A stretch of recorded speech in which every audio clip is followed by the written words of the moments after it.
अस्सलाम वालेकुम। आज मैं जिस चीज़ पे बात करना चाहता हूँ वो मोटापे या ओबेसिटी से मुताल्लिक़ अहम नफ्सियाती मसाइल हैं। जब लोग वज़न बढ़ जाता है और लोग वज़न कम करने की कोशिश करते हैं तो कोशिश करने से वज़न कुछ कम होता है, लेकिन फिर वज़न दोबारा बढ़ने लगता है। ये इस मर्ज़ की ख़ासियत है, ये इस मर्ज़ के साथ लाज़िम और मलज़ूम है। इसलिए इस बार बार की कोशिश से आदमी डिप्रेशन का शिकार हो जाता है। अपनी जिस्मानी हेल्थ की वजह से, साइज़ की वजह से आदमी के अंदर खुद एतमादी और कॉन्फिडेंस की कमी हो जाती है। दूसरी एक और वजह इन नफ्सियाती मसाइल की अपने करीबी रिश्तेदारों से, उन लोगों से जो आपसे मोहब्बत करते हैं, जब वो आपको मोटापे की वजह से ताने देते हैं, ऑल्दो कि उनके दिल में उनकी नीयत आपकी भलाई चाहते हैं वो, लेकिन उनके बार बार के ताने सुनकर, जिसको आप दूसरों से शेयर भी नहीं कर पाते, मरीज़ों के अंदर डिप्रेशन का मर्ज़ जड़ पकड़ता जाता है।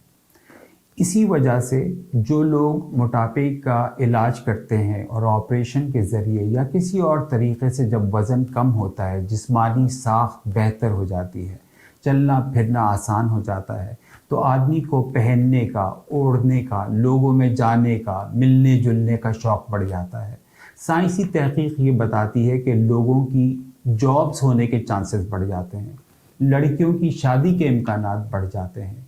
जहाज़ के अंदर सवारी करना या किसी पब्लिक ट्रांसपोर्ट पे बैठना या जहाज़ की सीट बेल्ट का आदमी को आ जाना, ये तमाम चीज़ें बहुत आसान हो जाती हैं, जिससे मरीज़ के अंदर एक मुस्तकिल एतबार की कैफियत आ जाती है। देखें, अमराज और वज़न की ज़्यादती या जिस्म की साख्त का बदल जाना तो हर एक को नज़र आता है, लेकिन ये वो नफ्सियाती मसाइल हैं जो इस मर्ज़ में मुब्तला खुसूसन यंग लड़के और लड़कियां दूसरों से शेयर भी नहीं कर पाते, इसलिए कि हमारे माशरे में मोटापे को बीमारी नहीं समझा जाता, इसको आपका कसूर गर्दाना जाता है,